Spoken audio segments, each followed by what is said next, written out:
गुर्बत और बीमारी की चक्की में पीसे हुए फैसलाबाद का मोहम्मद ज़फ़र किसी मसीहे का मुंतज़िर। चक नंबर 102 जीबीज बुर्ज डाखाना खास तहसील चक जुमरा ज़िला फैसलाबाद का रहायशी मोहम्मद ज़फ़र इकबाल वल्द गुलजार अहमद दोनों टांगों से मजदूर और गुर्दों के मर्ज़ में मुब्तला है। ज़फ़र इलाज ना होने की वजह से दिन ब दिन अपनी ज़िंदगी की बाजी हार रहा है। मोहम्मद ज़फ़र के 3 बच्चे हैं और इनमें से 2 बच्चे भी पाँव से मजदूर हैं।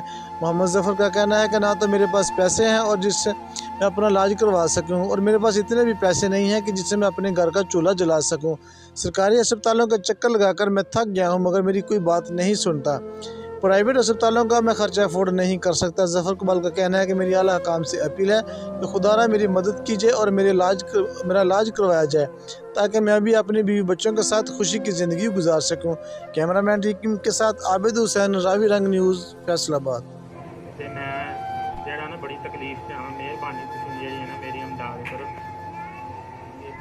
ਇੱਕ 14 mm ਦੀ ਹੈ ਸਾਡੀ, ਇੱਕ 18 mm ਦੀ ਹੈ, ਇੱਕ 21 mm ਦੀ ਹੈ।